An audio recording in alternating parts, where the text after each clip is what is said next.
Hola, ¿cómo están? Bienvenidos al podcast de Anton Baron.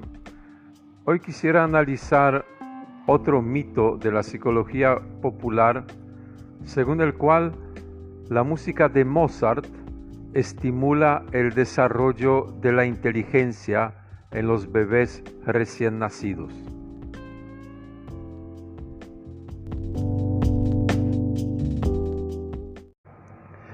En el mundo occidental de hoy hay muy pocas cosas que se aprecian más que la inteligencia y el desarrollo intelectual. A los padres, por ejemplo, les gusta lucirse con los logros del colegio de sus hijos. De ahí que en los Estados Unidos son muy populares las pegatinas en los coches que dicen: mi hijo es un destacado alumno del colegio X. O podemos ver otro auto que tiene pegatina que dice: orgulloso padre del alumno destacado del college Y. Seguramente debido a esta popularidad aparecen también pegatinas cómicas o irónicas que dicen: mi caniche es más inteligente que tu hijo destacado. Pero es una anécdota aparte. Lo que es cierto es que el día de hoy muchos de los padres, lo cual es bastante comprensible, quisieran ayudar a sus hijos a obtener alguna ventaja frente a sus compañeros. Entonces son válidas las preguntas tipo: ¿será que los padres pueden garantizar a sus hijos alguna ventaja en ese sentido? O preguntar: ¿cómo estimular el desarrollo intelectual en la niñez o algunos meses, semanas después de su nacimiento? Esta pregunta tuvo una respuesta inesperada y fantástica para muchos en el año 1993, cuando se publicó un artículo en una de las más importantes revistas científicas, Nature. En este texto, los científicos de la Universidad de California publicaron los resultados de una investigación según la cual los estudiantes que dedicaron tan solo 10 minutos al día para escuchar alguna de las sonatas de Mozart mostraban en los resultados de un test sobre confección y corte de figuras geométricas de papel aplicado a ellos, demostraron una significativa mejora en la comprensión y en sus capacidades espaciales en comparación con aquellos que en vez de Mozart escuchaban música de relajación o simplemente contemplaban el silencio. La ventaja que obtuvieron estos primeros, ese primer grupo sujeto a la música de Mozart, se traducía aproximadamente a 8 o hasta 9 puntos en la escala del cociente intelectual de diferencia. Este fenómeno luego se conoció como efecto Mozart y fue acuñado por el médico Alfred Tomatis y fue popularizado por el docente y músico Don Campbell a partir de 1997 en adelante. Los resultados de aquel artículo de 1993, sin embargo, en ningún lugar afirmaban que bajo la influencia de la música de Mozart ocurrían mejoras a largo plazo de las capacidades intelectuales de los alumnos y mucho menos mejoras de la inteligencia como tal. Los resultados se referían solamente a una específica función ejecutada inmediatamente después de escuchar la música de Mozart y se referían a estudiantes universitarios, de modo que con menos razón era justificado generalizar sus resultados a los recién nacidos. Sin embargo, nada de esto les interesó a la industria de la pop psicología ni tampoco a los productores de juguetes, quienes rápidamente se dieron cuenta que el supuesto efecto Mozart puede significar un buen negocio para ellos. De ahí pasaron a publicitar la información, nunca confirmada de hecho por la ciencia, según la cual Los resultados originales del estudio tenían aplicación también en los bebés recién nacidos, de modo que seguidamente lanzaron una gran oferta de cassette, discos, juegos, juguetes para niños producidos con la música de Mozart. En el año 2003, por ejemplo, los discos de aquel Don Campbell se vendían en millones de ejemplares y su libro titulado Efecto Mozart aprovecha el poder de la música para sanar el cuerpo, fortalecer la mente y liberar el espíritu creativo, un título ambicioso por cierto, hasta hoy se vende bien en Amazon. Como podemos observar de paso, el artista ya amplió su oferta a personas de todas las edades. Y hablando de Amazon, todavía hace unos años esta tienda virtual ofrecía más de 40 productos cuyas descripciones hacían referencia a efecto Mozart y en sus portadas tenían pequeños bebés recién nacidos. El éxito de estos productos desde luego está relacionado con los ansiosos padres que de esta manera pretenden ayudar a sus hijos. Pero puede haber también otro mecanismo, otra situación que explique la popularidad de esta creencia. Un mecanismo parecido a lo que se conoce como el juego de teléfono cortado o teléfono descompuesto le llaman en otros lugares. Y eso consiste en que la información se tergiversa o se generaliza incorrectamente.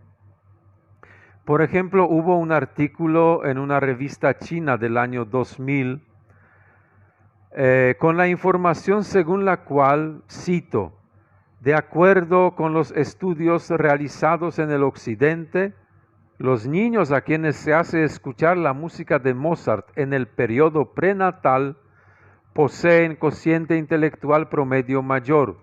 Termina la cita.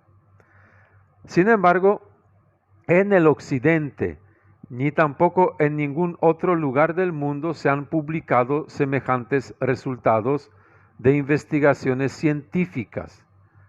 Y aún así, la prensa occidental también se luce publicando estas noticias falsas con sorprendente frecuencia.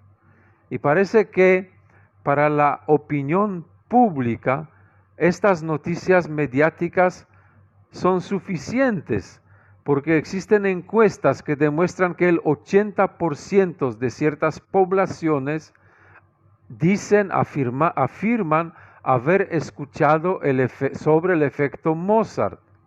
Lo que más sorprende que el 70% de los estudiantes de psicología del primer año manifiesta la opinión según la cual escuchar la música de Mozart mejora la inteligencia. Algunas consecuencias aún más curiosas. Hace unos años, un entrenador de equipo de fútbol americano ordenó que durante los entrenamientos se pasen por altoparlantes obras con la música de Mozart, lo cual supuestamente debió aumentar las habilidades de sus jugadores. En una de las escuelas de Nueva York se habilitó una sala especial dedicada exclusivamente a pasar la música de Mozart por altoparlantes. Efecto Mozart incluso tuvo aplicaciones legislativas cuando el gobernador del estado de Georgia en 1998 ordenó usar miles de dólares del presupuesto del estado para distribuir discos y cassettes con la música de Mozart a todas las salas de parto del estado de Georgia.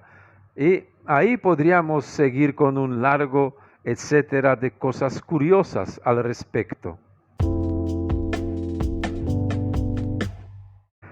Ahora bien, ya que tanta gente cree en el efecto Mozart, tal vez deberíamos considerarlo, tal vez sea verdadero. Pues algunos científicos ya se han ocupado de esto y han propuesto replicar aquel estudio original de la revista Nature, y llegaron al resultado según el cual este efecto no existe. Lo mismo lo confirmaron los estudios de metaanálisis. Son aquellos que recogen resultados de diferentes investigaciones previas y los procesan nuevamente. Entonces, los defensores del efecto Mozart han aparecido otra vez postulando de que ese efecto sí existe, pero solamente en casos de algunas de las sonatas de Mozart. Pero esto tampoco se ha podido confirmar empíricamente. Es más, había estudios posteriores, uno de los cuales permitió llegar a la conclusión sobre la raíz, o sobre más bien el error del llamado efecto Mozart. En uno de estos experimentos, los psicólogos han pedido a un grupo de estudiantes escuchar una música de Mozart, una música que podríamos llamar optimista, alegre. Al otro grupo se les sometió a escuchar a otro compositor clásico, Albinoni, pero con una música de carácter muy distinto, podríamos llamarlo deprimente. Mientras el tercer grupo solo contemplaba el silencio. A continuación, se sometió a los participantes del estudio a aquella misma actividad evaluativa de su inteligencia especial, la misma que se hizo en el estudio aquel primero. Los resultados demostraron que en ninguno de los tres grupos apareció el efecto Mozart. Es decir, esta investigación demostró que escuchar a Mozart sí influye a las capacidades espaciales por un breve periodo de tiempo, pero influye en el mismo grado que escuchar una música horrorífica o no escuchar simplemente nada. Estos resultados explican que lo que se llamaba efecto Mozart se refiere a un periodo de muy poca duración en el que el aumento de la tensión permite realizar mejor las tareas que requieren de una fuerza intelectual.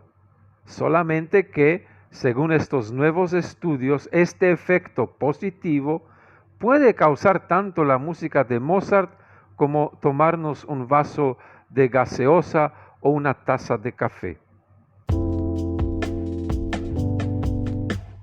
En conclusión, el efecto Mozart puede ser real, entre comillas, en el sentido que, bajo ciertos estímulos, entre ellos la música clásica, aparece una leve mejora momentánea en la ejecución de ciertas acciones cognitivas. Nada, sin embargo, demuestra que es precisamente la música de Mozart que tiene esta influencia. Nada tampoco permite interpretar que bajo estímulos de las sonatas de Mozart aumente la inteligencia de las personas mayores o de niños recién nacidos. Desde luego, hacerles conocer a los niños la música de Mozart y otros grandes compositores es de por sí una gran idea. No solamente porque la música levanta el espíritu y el ánimo, pero también porque es un componente importante de nuestra cultura. Sin embargo, el padre que cree que hacerle escuchar a su bebé los temas de Amadeo hará de él un pequeño genio, puede decepcionarse duramente. Había luego una moda que apareció como consecuencia de esas informaciones mediáticas sobre el efecto Mozart. La industria de los juguetes de igual manera se aprovechaba de la ingenuidad paterna, pero con inventos cada vez más nuevos.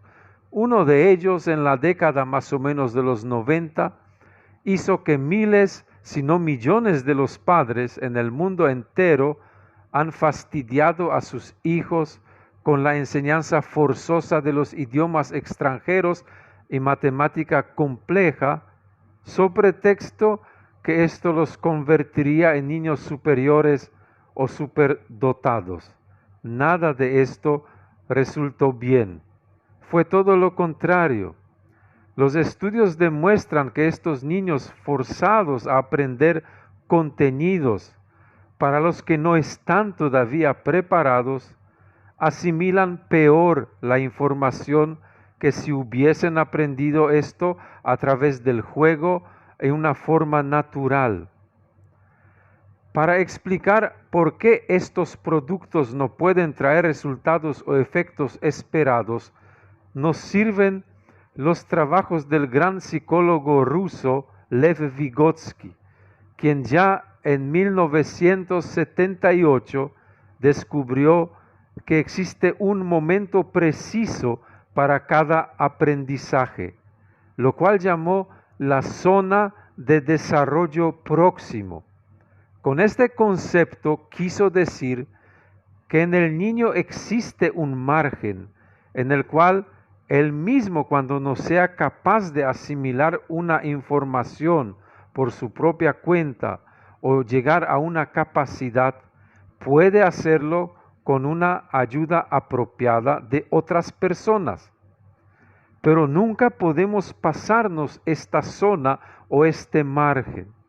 Si, por ejemplo, un niño pequeño aún no tiene las capacidades cognitivas que le permiten sumar, entonces, independientemente de cómo trataremos enseñar a lograrlo, estas capacidades matemáticas no van a aparecer ni vamos a convertirlo en un genio matemático. Si tratamos de transmitirle al niño capacidades o competencias que están fuera de su zona de desarrollo próximo, solamente podremos perjudicarlo. Por más que los padres impacientes deseen mucho que esto no sea así, los niños no pueden aprender algo hasta que su mente esté preparada para ello.